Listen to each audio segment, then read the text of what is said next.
Hi అండి. Welcome back to our channel కాష్ని సోమ్. ఈరోజు వీడియోలో సరికొత్త టిప్స్‌తో మీ ముందుకు వచ్చేసాను. ఈ టిప్స్ అన్నీ ప్రతి ఇల్లాలకి చాలా బాగా ఉపయోగపడతాయి. వీడియోని ఎక్కడ స్కిప్ చేయకుండా చూడండి. వీడియోని ఫస్ట్ టైమ్ చూస్తున్నట్టయితే ప్లీజ్ సబ్స్క్రైబ్ చేసుకోండి. ఇంకా లేట్ చేయకుండా ప్రతి టిప్‌ని క్లియర్‌గా చూసేద్దాము. ఆనపకాయ మనం తొక్క తీసేటప్పుడు పీలర్ ఉంటుంది. ఒక్కొక్కసారి టైంకి ఆ పీలర్ అనేది దొరకదు కదా! అలాంటప్పుడు గరిటెతో గానీ, గ్లాస్‌తో గానీ మనం పైన తొక్కను తీసేయొచ్చు. మన అమ్మమ్మలు, అమ్మ వాళ్ళు ఇలానే చేసేవాళ్ళండి. ఎక్కువ శాతం అంటే ఎక్కువ ఆనపకాయలు కట్ చేసేటప్పుడు పీలర్‌తో అందరూ తీయడానికి అవ్వదు గాబట్టి ఒక్కొక్కరు ఒక గరిటె లేదంటే గ్లాసు పట్టుకొని చక్కగా తొక్కనైతే తీసేసేవాళ్ళు. చాలా ఈజీగా వచ్చేస్తుంది. మళ్ళీ పైన తొక్క మాత్రమే వస్తుంది. ఏవైనా ఫంక్షన్స్ అయ్యేటప్పుడు ఎక్కువ సొరకాయలు గీసేటప్పుడు గనక ఇలా తీసుకుంటే టైం అనేది చాలా వరకు సేవ్ అవుతుంది. చలికాలంలో ఎక్కువగా జలుబనేది ప్రతి ఒక్కరికి చేసేస్తుంది. చిన్న పిల్లల నుండి పెద్దవాళ్ళ వరకు చేసేస్తుంది కదా! చిన్న పిల్లలకైతే సిరప్ వేస్తాము. ఆ టైంకి తగ్గిపోతుంది. సిరప్ ఆపగానే మళ్ళీ జలుబు స్టార్ట్ అయిపోతుంది. ఎన్ని సార్లని సిరప్ వేస్తామండి. ఈసారి ఇలా నేచురల్‌గా ట్రై చేయండి. సాక్స్‌లనేవి పిల్లలకి వేస్తాం కదా! వేసేటప్పుడు ఆ సాక్స్ లోపల ఆనియన్‌ని ఈ విధంగా ఒక స్లైస్ అయితే కట్ చేసుకొని పెట్టుకొని పిల్లలకి ఆ సాక్స్‌ని వేసేయండి. ఈ ఆనియన్ మనకి చాలా వరకు జలుబుని తగ్గిస్తుంది. చాలా వేడిని పుట్టిస్తుంది కాబట్టి జలుబు అనేది చాలా వరకు తగ్గుతుంది. ఒకసారి ట్రై చేసి రిజల్ట్ ఎలా వచ్చిందో కామెంట్ చేయండి. అలాగే సాక్స్‌లనేవి చాలా చిన్నగా ఉంటాయి కదా! ఫోల్డింగ్ చేయడానికి చాలా ఇబ్బందిగా ఉంటుంది. ఇలా మనం ఫోల్డింగ్ చేసుకున్నామంటే పెట్టుకోవడానికి ఎక్కడైనా ఈజీగా ఉంటుంది. మీరు కింద పడినా సరే 2 విడిపోకుండా ఉంటుంది. మళ్ళీ ఫోల్డింగ్ చేయాల్సిన అవసరం అయితే ఉండదు. ఇప్పుడు నెక్స్ట్ స్టెప్ ఏంటో చూసేద్దాము. ఒక మిక్సీ జార్‌లో ఈ విధంగా ఆనియన్స్‌ని కట్ చేసి తీసుకోండి. ఒక పెద్ద ఆనియన్ కట్ చేసి తీసుకుంటే సరిపోతుంది. ఇలా కొద్దిగా బరకగా మిక్సీ పట్టుకుంటే సరిపోతుంది. పేస్ట్‌లా చేయనవసరం లేదు. ఇప్పుడు ఇందులో గ్లాస్‌తోని ఒక హాఫ్ గ్లాస్ వరకు వాటర్‌ని వేసి బాగా ఒకసారి మిక్స్ చేసి ఈ వాటర్‌ని వడగట్టేసుకోండి. ఈ వాటర్ దేనికోసం అంటే ఈ చలికాలంలో ఎక్కువగా హెయిర్ ఫాల్ అయితే చాలా వరకు పెరిగిపోతుంది. నార్మల్‌గా ఉన్న డేస్‌లో ఊడిన దానికంటే ఈ కాలంలో ఎక్కువ ఊడిపోతుంది కదా! అలాగే సొండ్రు కూడా చాలా వరకు వచ్చేస్తుంది. సొండ్రు తగ్గాలి, హెయిర్ ఊడడం తగ్గాలి, మళ్ళీ హెయిర్ రీగ్రోత్ అవ్వాలి అంటే తలస్నానం చేసే ఒక అరగంట ముందు ఈ వాటర్‌ని హెయిర్‌కి అంటే స్కాల్ప్స్‌కి అప్లై చేసి ఒక అరగంట వదిలేసి తలస్నానం చేసుకుంటే చాలా వరకు హెయిర్ గ్రోత్ కూడా వస్తుంది. ఊడకుండా ఉంటుంది. సొండ్రు అనేది పూర్తిగా ఉండదు. అన్నం వండేటప్పుడు ఒక గ్లాస్ వరకు ఆ గెంజిని తీసుకోండి. మనం అన్నం వండుతాం. ఆ గెంజిని వార్చిన తర్వాత పడేస్తూ ఉంటాం గానీ, చాలా పోషకాలైతే అందులో ఉంటాయి. ఈ విధంగా ఒక గ్లాస్‌లో అయితే గెంజిని తీసుకోండి. మీరు వార్చిన తర్వాత తీసుకోవచ్చు. లేదు అప్పుడు వండేటప్పుడు తీసుకున్నా పర్లేదు. అన్నం ఉడికే టైంకి ఈ విధంగా గ్లాసెడు తీసుకొని, ఇందులో చిటికెడు పసుపు, అలాగే టేస్ట్‌కి తగ్గట్టు సాల్ట్‌ని వేసుకొని, ఇది రోజు డేకి ఒక్కసారనేది తీసుకున్నామంటే, ఎక్కువగా ఆడవాళ్ళకి బ్యాక్ పెయిన్ అయితే బాగా వస్తుంది. సిజేరియన్ అయిన వాళ్ళకైతే బ్యాక్ పెయిన్ ఎలా వస్తుందో ఇంక చెప్పనవసరం లేదు కదా! ఆ బ్యాక్ పెయిన్ తగ్గాలి అంటే, మనకి ఇదొక మెడిసిన్‌లా పనిచేస్తుంది. డైలీ తీసుకున్నారంటే, మీ బ్యాక్ పెయిన్ అనేది పూర్తిగా తగ్గిపోతుంది. వంట చేసేటప్పుడు లేదంటే దీపం పెట్టేటప్పుడు ఏదైనా వేడిది చేతి పైకి తుల్లితే అక్కడ కాలినట్టు అయిపోయి పొరలా వచ్చేస్తుంది తొక్క అనేది.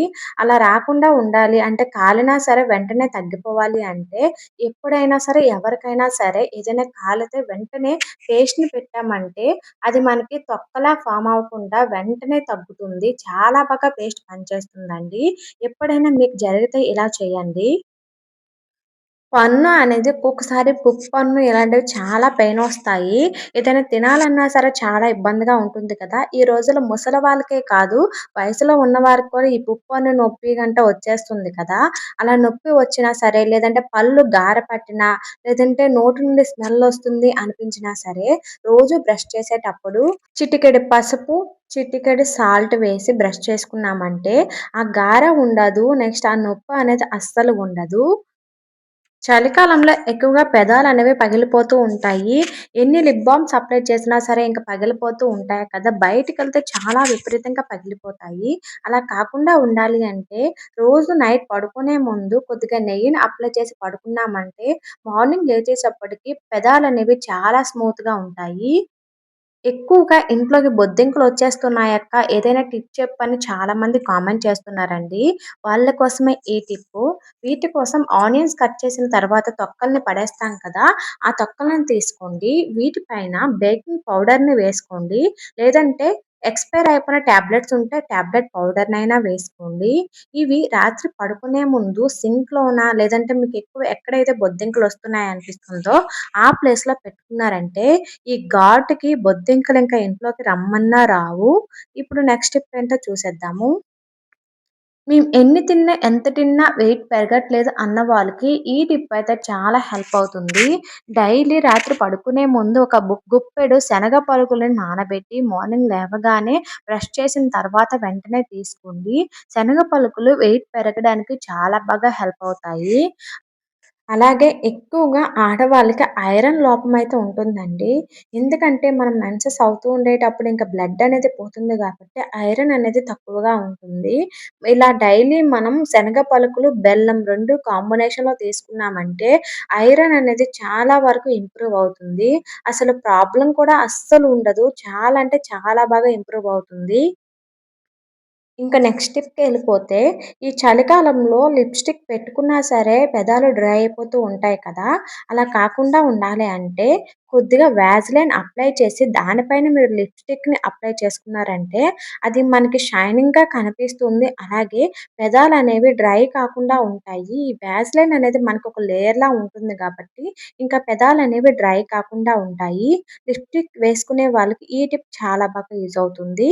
ఇప్పుడు నెక్స్ట్ స్టెప్ ఏంటో చూసేద్దాము.